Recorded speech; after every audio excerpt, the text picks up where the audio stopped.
आदेश आदेश कन्या राशि वालों भैया 1 दिसंबर का गोचर क्या आपके लिए शुभताएं लेकर के आया है, इसी पर आज बात करते हैं। देखिए दिसंबर यानी कि साल के अंतिम महीने का पहला दिन है आपके लिए, और इस दिन की शुरुआत ऐसे की जाए कि पूरा का पूरा महीना आपका शुभ हो जाए।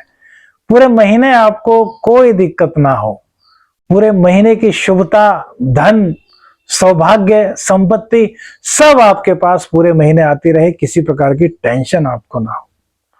वह गाना है ना, जीते हैं शान से मरते हैं शान से, तो जिए तो भी शान से और मरे तो भी शान से।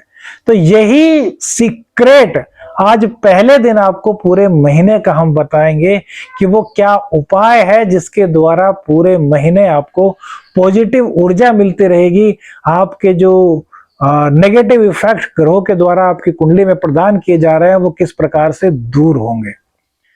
नींद उड़ा देने वाला प्रयोग, होश उड़ा देने वाला प्रयोग आपको बताएंगे भैया। इसको आपको बहुत बहुत बहुत डीपली समझना है, और डीपली समझने के बाद पूर्ण श्रद्धा के साथ आपको करना है। 1 दिसंबर आपके लिए ऐतिहासिक बनेगा।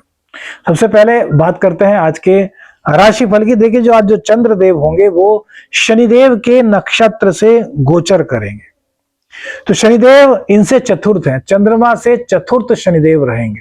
तो थोड़ा घर में टेंशन, थोड़ा घर में कलह का माहौल कहीं ना कहीं आज आपके रह सकता है। तो घर में कलह ना हो, खासतौर से दाम्पत्य जीवन में कलह ना हो, इसका आपको बहुत ज्यादा ध्यान रखना है। माता के स्वास्थ्य का आपको उससे भी ज्यादा विशेष ध्यान रखना है, माता और पिता दोनों की, क्योंकि शनि से जब इनका चतुर्थ का संबंध बन रहा है, वहीं राहु की दृष्टि सूर्य और चंद्र दोनों पर है, और चंद्र नीच के हैं। तो ऐसे में कहीं ना कहीं राहु का इफेक्ट सूर्य और चंद्र पर सबसे ज्यादा पड़ता है, क्योंकि राहु दोनों ही ग्रहों को अस्त ग्रसित कर लेता है, अस्त कर देता है। सूर्य सबको अस्त कर देता है, लेकिन राहु सूर्य का भी ग्रहण करता है ना। इसीलिए आपको कह रहे हैं कि माता और पिता के स्वास्थ्य का आपको ध्यान रखना है। यदि वो हार्ट पेशेंट हैं, यदि दिल की उनको प्रॉब्लम है, छाती संबंधित कोई प्रॉब्लम है, तो उनकी एक्स्ट्रा केयर करने की आपको आज बहुत ज्यादा आवश्यकता होगी। मन की उदासी पहले दिन की अपेक्षा थोड़ी थोड़ी कम होगी, क्योंकि चंद्रदेव हैं तो नीच राशि में, लेकिन तेजी के साथ आगे बढ़ रहे हैं। तो शाम होते होते होते आपकी टेंशन कम होगी, मन की उदासी कम होगी, मन में आपके कहीं ना कहीं शक्ति जागेगी सहन करने की, या फिर कहिए कि एक उमंग जागने लगेगी, या चलो जो हुआ तो हुआ, अब मेरे को मजबूत बनना है, मेरे को यह कार्य करना है। और यह दृढ़ शक्ति आपको विजय दिलाएगी, इस बारे में कहीं भी कोई संशय नहीं है मेरे दोस्तों। धन की बात करें तो धन में यहां पर शनिदेव आपको कोई दिक्कत नहीं होने देंगे। चंद्र से शनिदेव चतुर्थ है, और शनिदेव सभी कुंडलियों में रोजगार के कारक होते हैं। तो धन आपके पास आता रहेगा। धन के मामले में थोड़ी टेंशन ग्रहण दोष के कारण सूर्य राहु की दृष्टि पड़ने के कारण होगी, लेकिन राहु की दृष्टि 11वें भाव पर भी पड़ेगी। तो 11वें भाव पर राहु की दृष्टि पड़ने से राहु कम से कम आपको इनकम ना होने दें, ऐसा नहीं होगा। हाँ, कम हो जाए, या फिर इनकम की वजह से आपको ज्यादा जोर लगाना पड़े, ज्यादा कर्म करना पड़े, ज्यादा मेहनत करनी पड़े, यह बात तो एक अलग हो सकती है, लेकिन इसके अलावा कोई ज्यादा आपको टेंशन की बात नहीं रहेगी। कैरियर की यदि बात करें तो कैरियर में जो गवर्नमेंट जॉब वाले हैं उनको आज सावधान रहना है। कोई भी इलीगल कार्य गवर्नमेंट जॉब वाले बिल्कुल मत कीजिएगा भैया, वरना आपके ऊपर तलवार लटक सकती है। बात का ध्यान रखें बहुत गंभीरता से। प्राइवेट जॉब वालों को भी अपनी जॉब को पूरी निष्ठा पूर्वक करना होगा। देखिए राहु की दृष्टि बुध पर पड़ने से क्या होगा कि आप कहीं ना कहीं या तो लापरवाह होंगे, या फिर आप ओवर कॉन्फिडेंस का शिकार हो जाएंगे, जिसके कारण आपसे अनजाने में ही कुछ ऐसी गलतियां होंगी कि बॉस आपके अगेंस्ट आज हो सकते हैं। तो दोनों ही नौकरी वालों को आज के दिन सावधान रहना है, निष्ठा के साथ अपने कार्य को पूर्ण करना है, किसी भी हालत में किसी भी स्तर की लापरवाही नहीं करनी।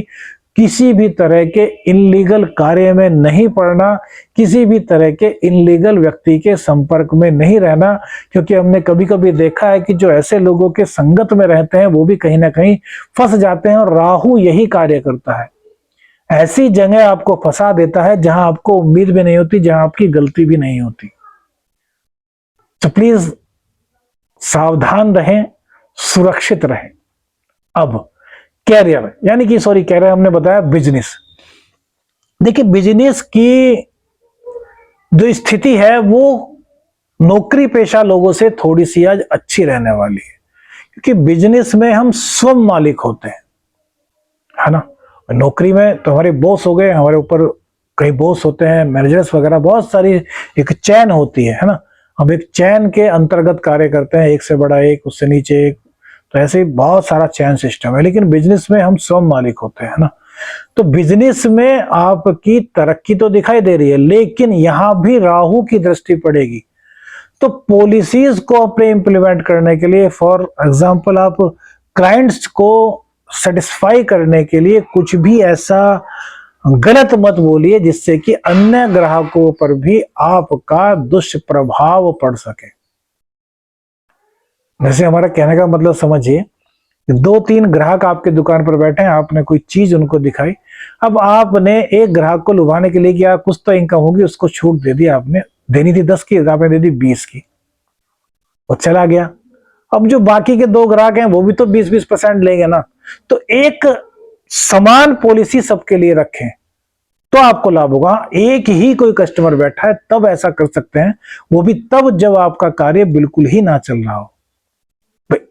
एडवर्टाइजमेंट करना पड़ता है, डिस्काउंट देना पड़ता है, कि बिजनेस पॉलिसीज के अंतर्गत आता है, लेकिन एक समान होना चाहिए, उसमें पार्शियलिटी मत करिए तो सही है। क्योंकि राहु आपको इंस्पायर करेगा इस तरह के भ्रामक चीजों में पड़ने के लिए, ठीक है।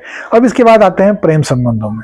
तो प्रेम संबंध आपके आज भी मधुर दिखाई दे रहे हैं, यहाँ प्रेम संबंधों में कोई दिक्कत नहीं, बस अपने गुस्से को आपको थोड़ा सा काबू में रखना है।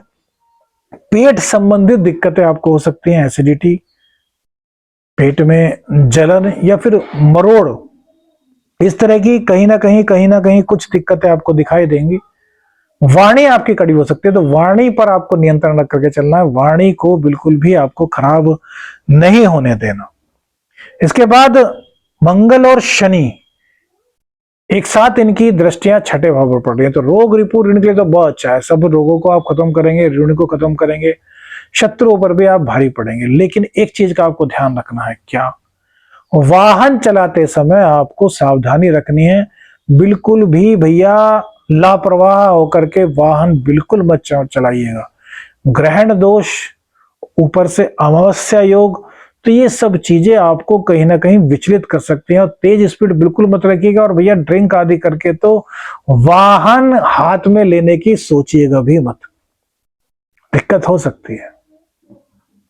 बहुत सटीक चीजें आपको बता रहा हूं। अब देखिए, अब राशिफल में दाम्पत्य जीवन की जहां तक बात है, दाम्पत्य जीवन थोड़ी थोड़ी दिक्कत तो देखिए हमने आपको बताई कि रहेगी, जब तक कि राहु चेंज नहीं होगा। राहु चेंज होने के बाद आपकी दिक्कतें एकाएक 90% तक सोल्व हो जाएंगी। 90 क्या कहें कि हाँ 90% मान लीजिए, 10% तो सभी के घर में रहती है, नॉर्मल इंसानों के घर में भी रहती है, कि जहाँ 2-4 बर्तन होते हैं वहां भैया खन खन की आवाज तो आती ही रहती है, और खन खन की आवाज अच्छी भी होती है, क्योंकि लक्ष्मी की प्राप्ति भी इसी से होती है, तिजोरी भरी होती है ना। खैर ये तो मजाक था, लेकिन दाम्पत्य जीवन में थोड़ी सी दिक्कत है, उसको आपको खुद ही संभालने का प्रयास करना पड़ेगा। नाक पर चंदन का इत्र लगाएं, इससे राहु बैलेंस होगा, लड़ाई झगड़े होने की आशंका बहुत कम आपकी हो जाएगी। अब बात कर रहे थे उस अस्त्र की, उस शस्त्र की, जो पूरे महीने आपके जीवन को अच्छा रखेगा। तो देखिए यहां पर आपको कुछ ग्रहों को विशेष रूप से नियंत्रित करने की आवश्यकता है। प्रथम दिन होगा दिसंबर का, तो सबसे पहले तो सूर्योदय का टाइम देख लीजिए गूगल वगैरह से कि क्या सूर्योदय का टाइम है। सूर्योदय से पहले उठ करके स्नान कर लीजिए। अब जो 1 घंटा है सूर्योदय, जैसे सपोज कीजिए 6 बजे हुआ, तो 6 बजे से 7 बजे तक का एक समय है, 1 घंटा, जिसमें कि उस दिन की होरा होती है, और वही उस महीने की भी होरा होगी, कि दिसंबर की स्टार्टिंग वहीं से हो रही है। तो अब करना क्या है आपको, आपको सबसे पहले एक लोटा लेना है, उस लोटे में आपको गंगा जल डाल लेना है। गंगा जल चंद्र का प्रतीक हो गया, ठीक है। और एक छोटा सा चांदी का तार, 50-60 रुपए का एक तार छोटा सा चांदी का, वो ले आइए, वो गंगा जल में डाल दीजिए, उसी लोटे में डाल दीजिए। अब इसके बाद आपको उस गंगा जल में 7 बूंद शहद डालना है। 7 बूंद क्या, शहद डालना है। शमी के पत्ते मिल जाते हैं आसानी से, नर्सरी से ले लीजिएगा, वरना शमी के पत्ते, कुछ शमी के पत्ते डाल दीजिए। अब इसके बाद इसमें दूध, कच्चा दूध आप डाल दें।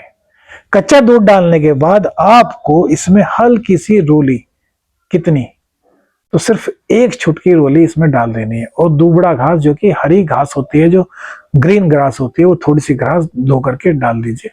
और इसको पूरा भर लीजिए, पानी से भर दीजिए, दूध से भर लीजिए, वो आपकी इच्छा है। भगवान शिव के मंदिर में चले जाइए इस लोटे को लेकर के, वहां पर एक माला का जाप कीजिए, 108 बार मंत्र जाप कीजिए, ओम ह्रीम हॉन्ग नमः शिवाय। 108 बार उस मंत्र का जाप करने के बाद भगवान शिव से कहें कि हे भगवान शिव, मैं पूरे महीने कोई दिक्कत ना आए, पूरे महीने आपकी कृपा बनी रहे। अब हम सब, यानी कि मैं और मेरा परिवार, हमेशा आपकी कृपा दृष्टि में रहे। इसके लिए यह मिश्रण जो मैंने बनाया, उस मिश्रण में जो जो चीज आपने डाली है उनका नाम लेना है। जो बनाया है इसको आप स्वीकार करें और शिव शक्ति हम पर हमेशा कृपा बनाए रखें। और भगवान शिव का उस मिश्रण से अभिषेक कर दीजिए। उसके बाद स्वच्छ जल से अभिषेक कर दीजिए और थोड़ी सी हल्दी, सूखी हल्दी लेकर के जाना, सॉरी मैं भूल गया आपको बताना, हल्की हल्दी लेके जाना है कागज में, छोटी थोड़ी सी, और उसमें पानी में गीला करके जो शिव भगवान का शिवलिंग होता है उसके ऊपर उस हल्दी से ओम लिख दीजिएगा। और फिर वहीं पर बैठ करके एक बार शिव तांडव स्तोत्र का पाठ कीजिएगा, सुनिएगा। आपको पूरे महीने भगवान शिव शक्ति की कृपा मिलती रहेगी। वीडियो अच्छी लगी तो लाइक और शेयर कीजिएगा, चैनल पर नए हैं चैनल को सब्सक्राइब कीजिएगा। आदेश आदेश अलख निरंजन, हर हर महादेव।